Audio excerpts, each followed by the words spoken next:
Millennials. This is from Infographics show. I like these guys a lot. In some instances, let's change the playback speed to speed. All right, let's see what we got. It's called "The American Dream is Dead. Millennials are obliterated." That's my generation, but it's nothing new though. Millennials are dying, literally, and no one seems to care. This generation, constantly criticized by boomers and mocked by Gen Z, is quietly struggling to survive. In 2019, millennials aged 25 to 34 hit 128.8 deaths per 100,000, a number not seen since the mid-90s. Then COVID pushed it past 180. Why is this generation facing a crisis no one talks about? What made millennials this way, and who or what shaped their struggles? I'm Josh, and on today's episode of the Infographics Show, we're exploring the psychology of a millennial. Whether people like it or not, millennials are shaping the world, with 72.1 million of them now outnumbering the baby boomers. Their impact is impossible to overlook. There is some other good and unexpected data points about millennials. They are the most independent generation in history. Not just— All right, that is kind of true though. I kind of like to do things on my own without having people help me at all, you know? When I turned hell, when I was even younger, I didn't want my mom to constantly keep picking me up and dropping me off at school. Even though I was still like really young. I was like 11 or 12 years old. Like my mom told me at 13 years old, you can get a key to come in and out of the house. No problem. But even it was like, Ma, I want to get it at 12. Can we do it sooner? Because it's just 1 year. She told me no at 13. Like I was itching to just be independent. Recent decades, but in recorded history. 2025 data by Solston shows, contrary to what the boomers, their parents, might think, millennials rank extremely high in self-reliance and autonomy. In other words, they don't just go with the flow. They carve their own path. It makes sense. We tend not to follow crowds that often. We tend to do our own thing, more of an entrepreneurial spirit, if that's the right term you want to use. Tend to carve out our own path and stuff like that. The only generation left in the office who can use the computer without assistance. But a lot of other things in their lives aren't going so well. And it started before they even got to high school. Baby boomers came into the world and the economy under completely different circumstances than millennials. And that created a disconnect. They thought that if you worked hard, you would work your way up, make good money, buy a home, and start a family. And that's just not the reality for their children. Yep, that was a complete lie. For my generation, that does not exist at all. I mean, for the millennials who are kind of well off, that actually have their shit together and aren't struggling to find a decent job in today's job market, good on you, my dude. But for the rest of us, we're not doing so well. Like me, I still live with my mom in the small little bedroom that I have, since I was like 12 or like, no, like not even like 10 years old, like 10 or 11 years old. I just try to make it more roomy. So yeah, you could see where we really stand. It might not be as extreme as mine, but it's still up there. In 2022, nearly 16% of millennials still lived with their parents. And at that time, the youngest millennial was already I'm part of that 16%. 26 years old. Let's say that you are a 32-year-old millennial who's moved back home with your parents. Over the past year, you've sent out 500 job applications. Mine is 950 job applications. Only 3 callbacks, no job offers.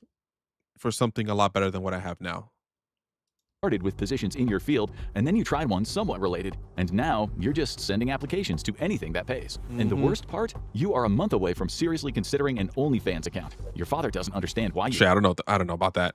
Can't just go introduce yourself to someone at the company. Say you're looking for work. 62. Oh God, I hate when these fucking boomers keep giving me that fucking spiel. Like I hope he talks about the pull yourself off the by your bootstraps, or suck it up, buttercup, or just walk in and with a firm handshake. Those days are over. I wish it was like that. I wish I could just have stacks of my resume to just go in and just, give them my resume and say, hey, I saw that you have a position opened up. Here's my resume. Dab him up. Well, strong handshake and stuff like that. Look him in the eye. Show that I'm a professional. Those days are over. They don't exist anymore. And I hate when boomers keep fucking giving me, like, my mom doesn't do that.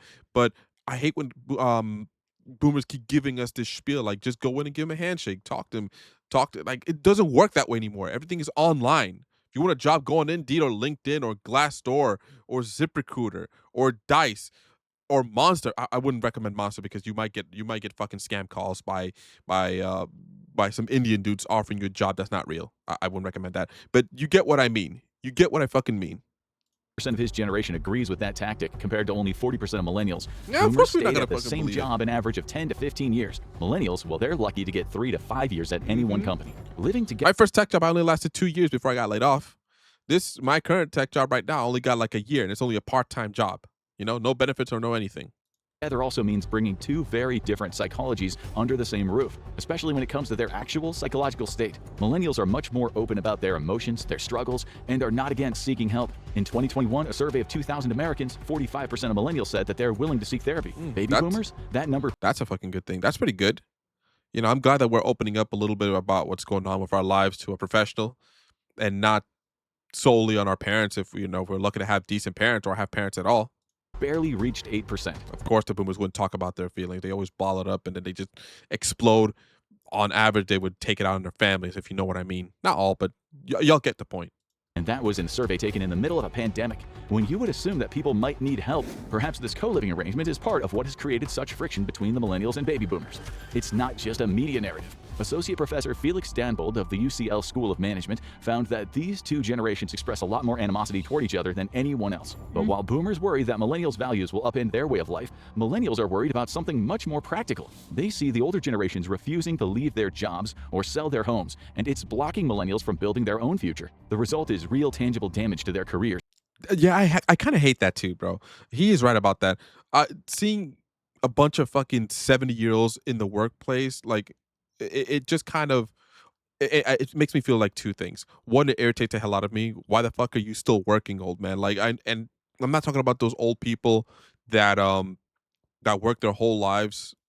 I'm not talking about those old people that kind of fucked up in life and now they have to go back into the office or the workplace or whatever. I'm not talking about those. I'm talking about the ones who've been working since 18 years old and they're like in their 70s now and still working. Like, what are you still doing here, sir? I know you have enough to retire on to do whatever the hell you want. I know you got hell, they probably have a pension. I know we sure as hell are never gonna get that. That doesn't even exist anymore for us. So, like, what the hell are you doing here? Why are you still working? You know, move aside and give it to somebody a lot younger. Like, at least if you've in the 70s, give it to somebody like at least in their 50s at least, you know? Like, I'm going to assume it's probably one of those higher up positions. Or, like I mentioned before, the second thing why you know, when I see baby boomers working is because, like I mentioned before, they fucked up and now they have to be like some greeter at a Walmart or something like that, you know? But it's like, damn, like you gotta, those jobs should be at least for the young kids, you know? Like, it saddens me to say that the next generation, Gen Alpha and Gen Beta, will never know what it's like to work at McDonald's at 16, 17 years old. They will never know what that's like. They will never know what it's like to flip burgers. They'll never know what it's like to fry fried chicken at a Chick-fil-A or something like that, or at a Popeyes. They'll never, or a KFC.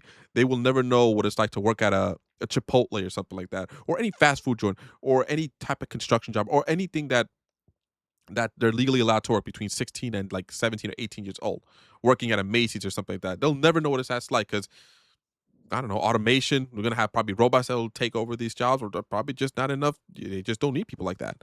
You know, that's kind of saddens me. You know, how are they gonna get the experience? Finances, and opportunities. The difference in viewpoint might explain why millennials are so open to addressing their issues. They were raised with a boomer tough-it-out mentality that didn't really help anyone in their family. So today, they try to actually work on their mental health. And they're gonna need a lot of work, because the era millennials were raised in did some serious damage to their psychology. Imagine it's 2003, you're a millennial just starting high school. Well, if it's, I don't know about high school, but for me, 2003, I was 12 years old. So I was still in middle school.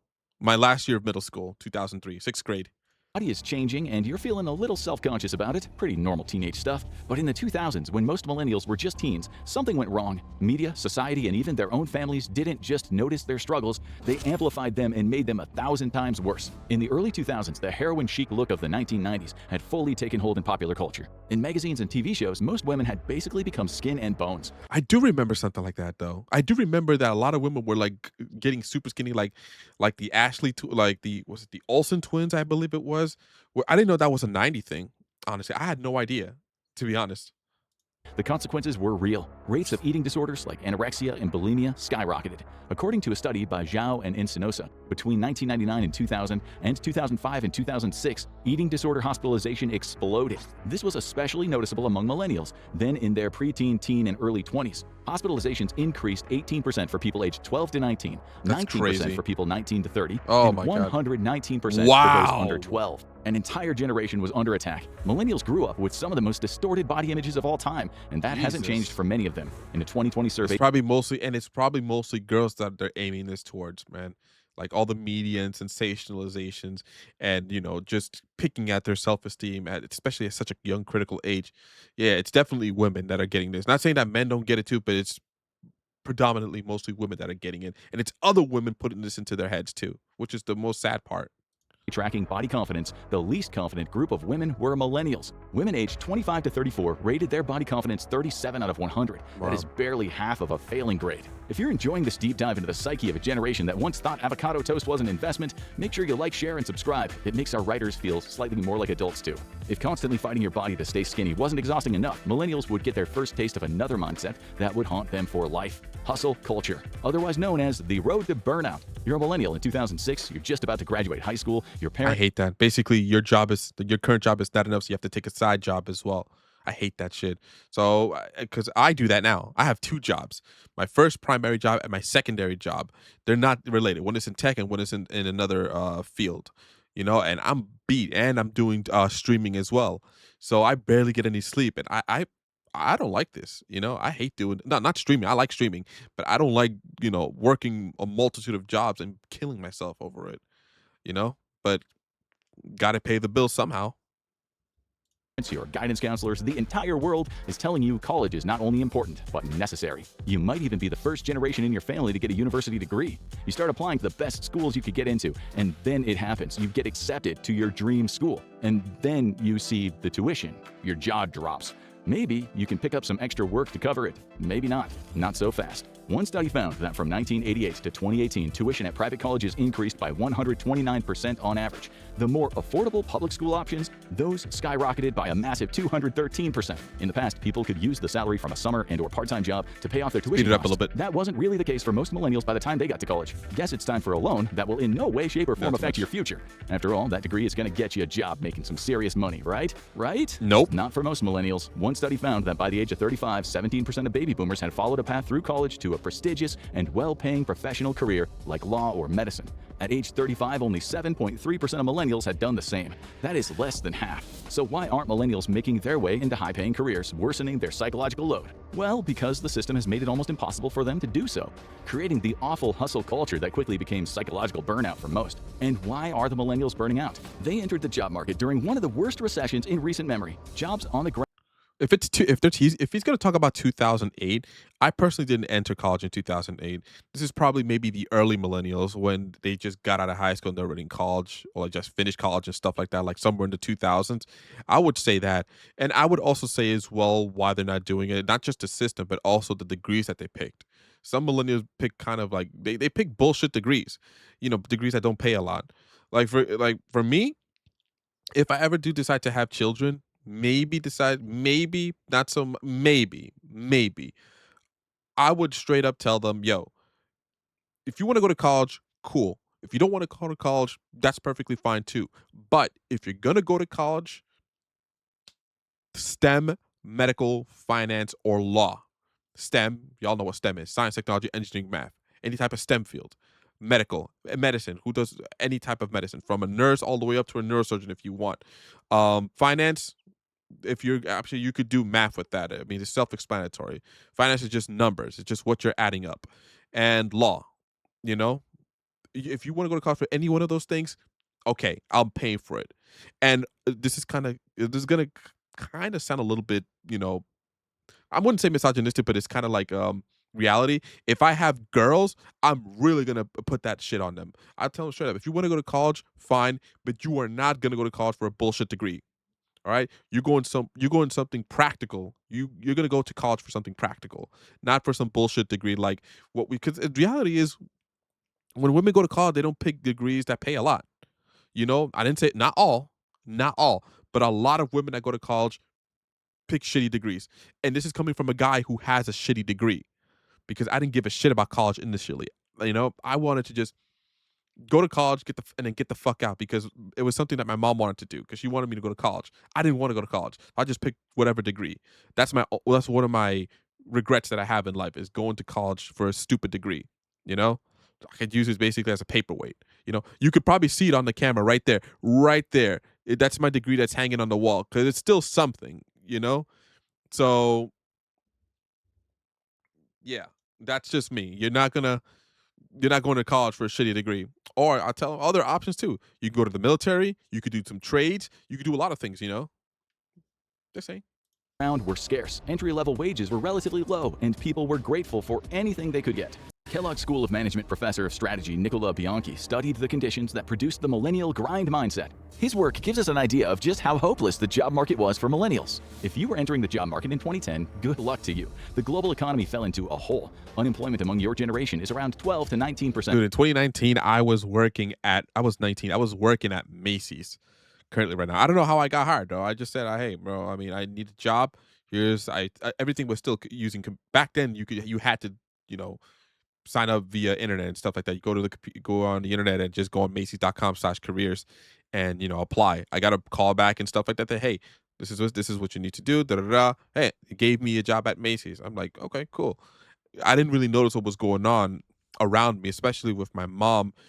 And yeah, I mean, I was able to get a job back then, but I guess maybe they're talking about careers or such. Let me know if that's the case. Any guys who are older than me, because I'm 35, I was only 19 at the time, and when the recession started, I was only 17. Anybody who's older, let me know what was your experience like back then. According to the Pew Research Center.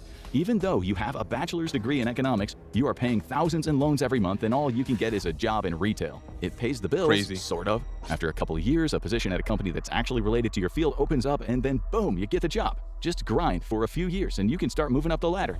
But soon you'll notice that you're not moving anywhere at all, and neither are most of the people around you. Why? The recession and its after effects created a climate in which the boomer generation became more hesitant to retire from their senior positions. Moving up the ladder became more difficult than ever. The result was a mix of hopelessness and endless grinding. It is the defining struggle of the millennial generation. It also makes millennials more likely to change companies and careers. They're less optimistic about the perks of company loyalty and corporate America in general. But Yeah, it's not just millennials, Zoomers too. Zoomers actually a bit more. Their mentality is basically, hell, bro, if you're not gonna treat me right, then I'm out of here. This is why a lot of job hopping occurs with our generations. But most of us have no choice but to do that because there's no loyalty anymore. They could fire you whatever the hell they want to. They could downgrade you, reduce your pay, whatever the hell they want. They have no loyalty to you. So their mentality is, why should you show loyalty to them?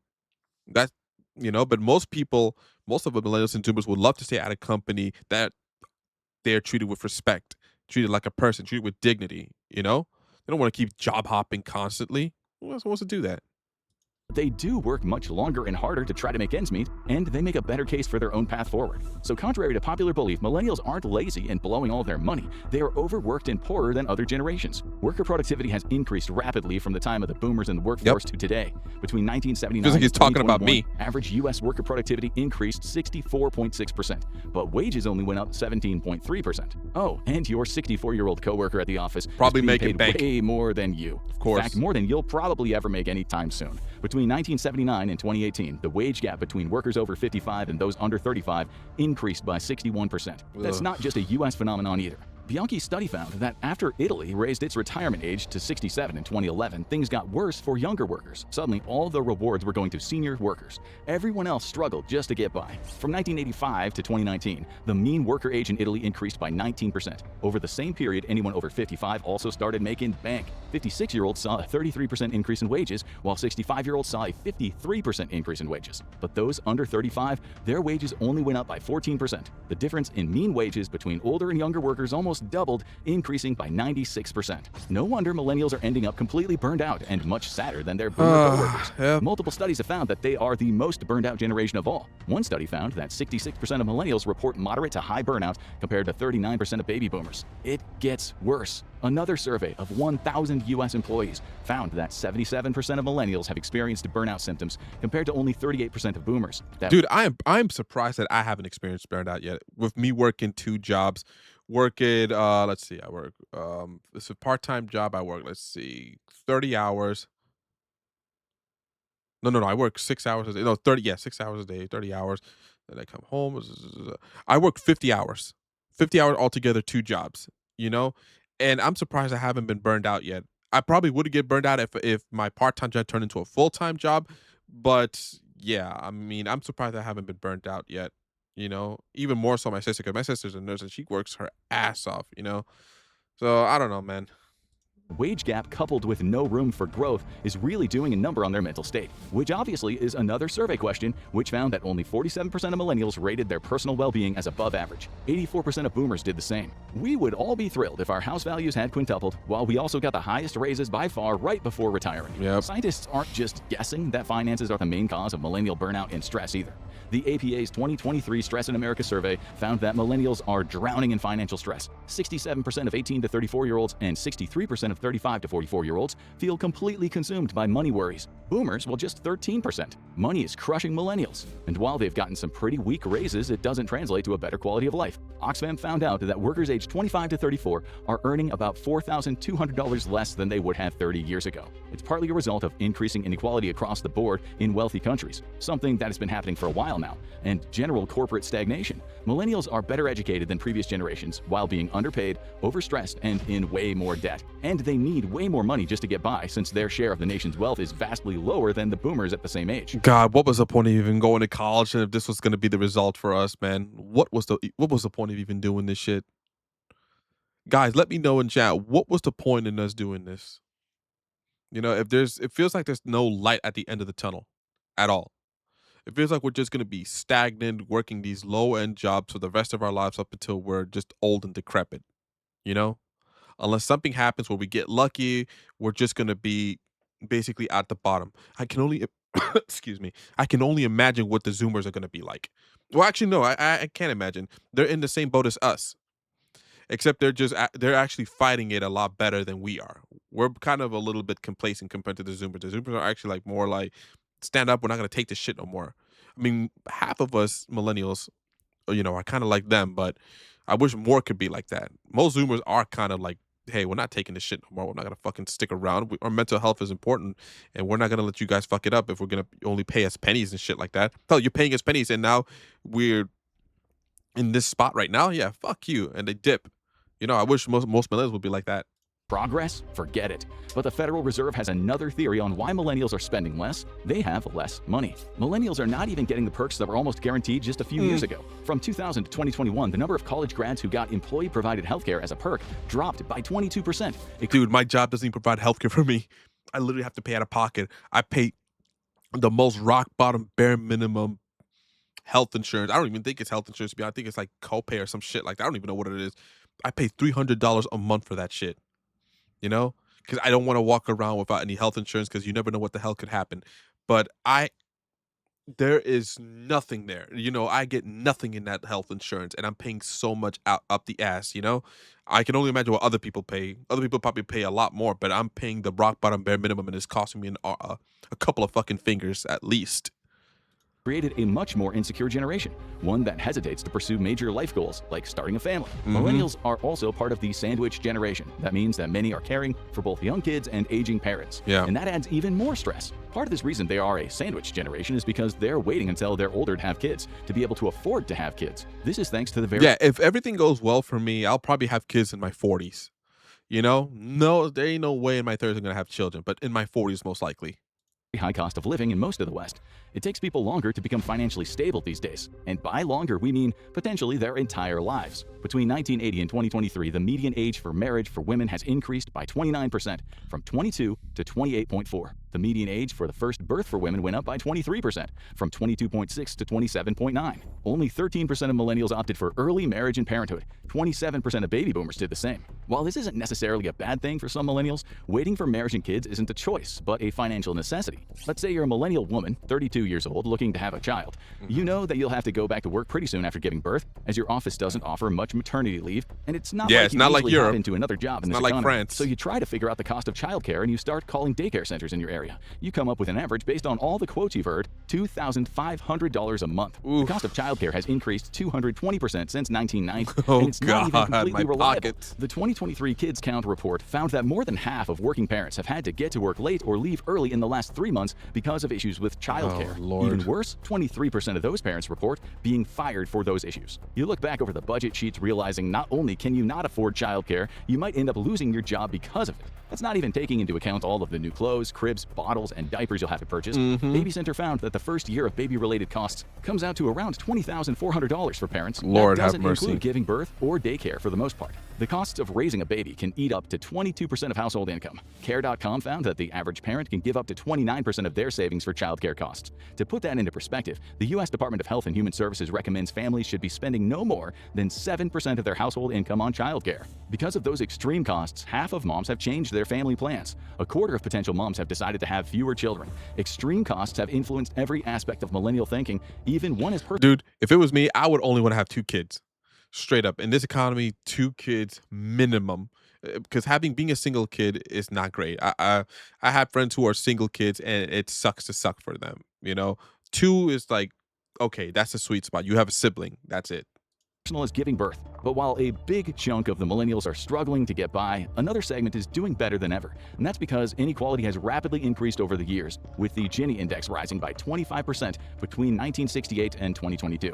That has created a huge gap in welfare within the millennial generation. For example, low-skilled service workers in the baby boomer generation could still look forward to a decent life. 63% of them owned their own homes at the age of 35. In that same group among millennials, only 42% owned their homes. The poorest millennials, around 14% in total, actually have negative net worth compared to only 8.7% Oh my God, so what, they of owe money? boomers. This huge inequality gap creates fractured communities and a resentment, which often translates to crime and violence. Coupled with stricter policing, this has led to a massive increase in incarceration rates among millennials compared to previous generations at the same age. Even though the crime rate in the US has gone down, what does it all mean? Millennials have lost their faith. In 2014, the Pew Research Center found that only 50% of millennials said they definitely believed in God. 64% of Gen X and 70% of baby boomers said the same. In fact, 35% of millennials aren't. I'm definitely a believer in the Lord, bro. I'm definitely a believer in Jesus Christ. Or for me, I'm a Christian. I definitely believe in that, and that's never going to happen. No matter how bad society gets, no matter how bad I get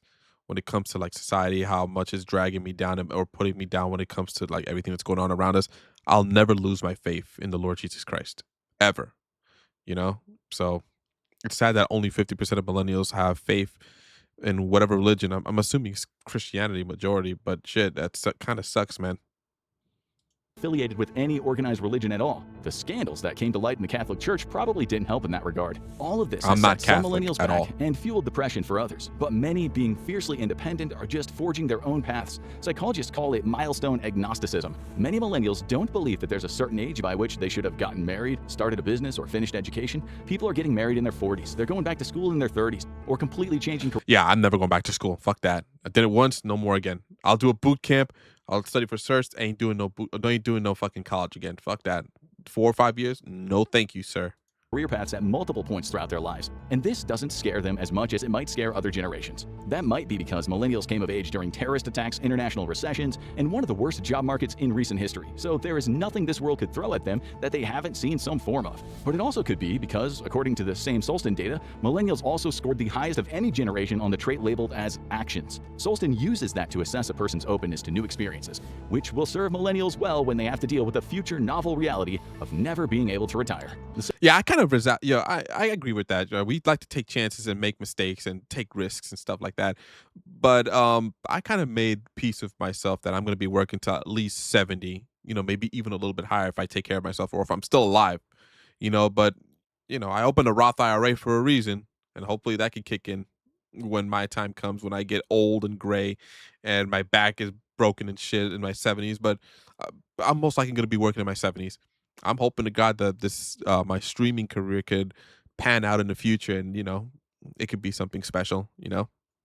Silver lining is that, according to a 2015 study by American University, speaking about mental health issues has been normalized in the millennial generation. Since they grew up hearing about anxiety, depression, and eating disorders, they're much more willing to talk about their problems to their friends or with a therapist. And let's face it, that's something they'll need. If you want to see how millennials fit into the bigger picture and how every generation... Good video by the Infographics show, bro. He's right, bro. And honestly, I'm going to say this, though. I will never...